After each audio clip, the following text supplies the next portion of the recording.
Okey, baik. Kita bercakap tentang work from home ni juga.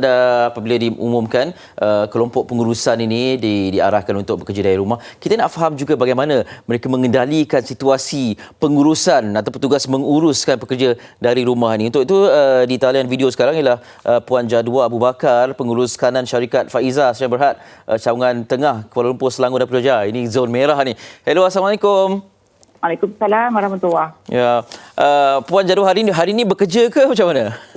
Hari ini sebenarnya saya bekerja. Saya dah siap-siap nak pergi kerja ni. Oh, ya ke? Baik. Jadi bila dikeluarkan arahan untuk pihak pengurusan syarikat swasta dan juga awam ini bekerja dari rumah, jadi bagaimana tindakan Puan sebagai antara pihak pengurusan? Okey. Pertama sekali kita kena sokong sebenarnya arahan daripada kerajaan ni kan, sebab sebelum ni pun kita dah pernah laksanakan kerja daripada rumah ni, yang mana kita susun balik semula kita punya organisasi di pejabat, di kilang. So kita bahagikan bahagian pentadbiran yang mana boleh kerja di pejabat, kita paksa juga bekerja dan separuhnya kerja daripada rumah. Tapi macam bahagian operasi, pengeluaran, delivery, pemasaran tu, itu tak, kita terpaksa bekerja jugalah sebab kita ni industri makanan keperluan harian kan. So kita tak bolehlah terus stop. Cuma kita hadkanlah macam di kilang, bahagian pengeluaran tu kita susun baik semua supaya mereka tak berkumpul dalam masa sama. So macam pemasaran pula kita susun jadual mereka supaya diorang tak ada kontak direct dengan customer, kurangkan kontak direct tu. So ordering semua online dan juga melalui telefon lah untuk call pelanggan, tanya dan sebagainya. Baik. Adakah itu bermakna SOP itu satu perlu dipatuhi?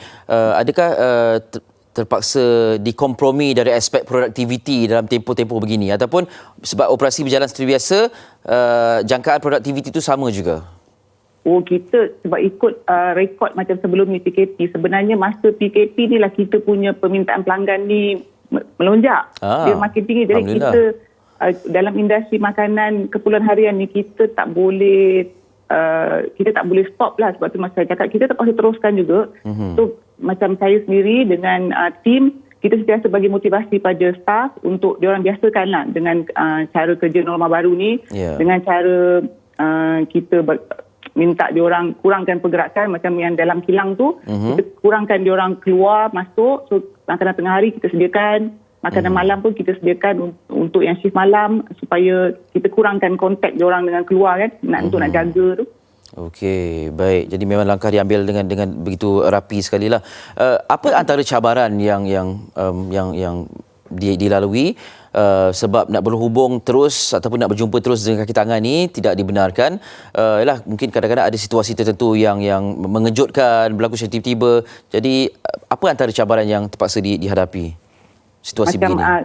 Macam kita ada pejabat, ada satu Malaysia ada. So macam bila sekarang ni PKP di Selangor, KL, Putrajaya saja. So kita tak dapat pergi ke ibu pejabat syarikat Faiza di Johor.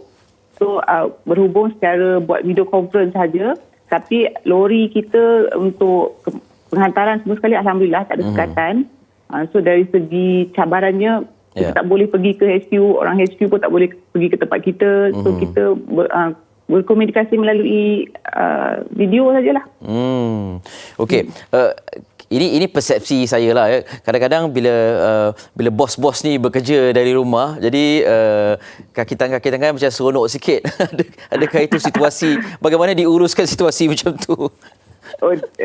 Macam kita taklah macam tu, sebab macam saya sendiri pun bos-bos bukan semua je bekerja daripada rumah. So saya akan rotatekan dalam satu hari tu mesti akan ada pengurus yang bertugas. So memang setiap hari akan ada lah, cuma sebab kita dah rotatekan kan. Jadi macam saya pun setiap hari saya masuk pejabat. Tapi insya-Allah lah staff-staff kita semua buat masa ini tak ada macam, sebab kita faham tanggungjawab kita dalam industri ni kan. Kita kalau lambat ataupun kita slow, production kita turun, semua orang akan terjejas sebenarnya. Ya, betul. Ya, sebab ia rantaian kan. Ya, betul-betul. Ini sewajarnya dijadikan contoh dan teladan kepada yang lain juga. Puan, terima kasih banyak-banyak atas perkongsian. Selamat menjalankan tugas. Okey, sama-sama. Ya, Assalamualaikum. Waalaikumsalam. Puan Jadual Abu Bakar, pengurus kanan syarikat Faizah Sdn Bhd.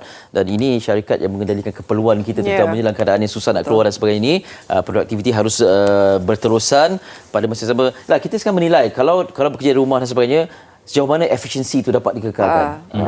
Ini kadang-kadang orang kata, bekerja dari rumah best lah kan, kita boleh duduk santai sebagainya, tetapi sebenarnya bagi saya ia sangat-sangat mencabar. Setuju. Apatah lagi Itu kita tuntutan kita tu, apatah lagi ada anak kecil kat rumah. Jadi fokus dan penumpuan tu agak mencabar, kena berjuang lebih sedikit lah. Betul lah. Kadang-kadang Yelah, mencabar lah. Sebab kan, anak jeritan anak. Mencabar betul tu. Tangisan anak kecil, tangisan bayi, ringingkan anak. Memang mencabar lah. Sebab ada tertentu memanglah boleh buat kawat online. Contohnya macam khidmat kaunseling kan. Hal-hal yang sulit. Kadang-kadang bila di depan tu lain impaknya. Betul. Nak menangis ke, nak rasa tu ke, memang itulah. Jadi macam mana kita nak wujudkan suasana kan? Kadang-kadang kata, kita meeting lah dekat online dan sebagainya kan. Meeting pun sempang lebih kurang. Mood tau. Betul. Benda tu pun main mood juga tau. Dari segi penampilan kita kan, semangat tu. Bila kita bergerak, kita merancang sesuatu, berada di satu tempat tu, yang disebutkan sebagai vibe tu berbeza. Betul. Setuju sangat. Tapi itulah yang cabarannya pentingnya. sekarang kan. Itulah yang kita kena hadapi dan kita hadapi dengan tabah dan kita doakan semua ini dapat selesai dan kita kembali ke pejabat beramai-ramai dan menjalankan tugas kita insya-Allah.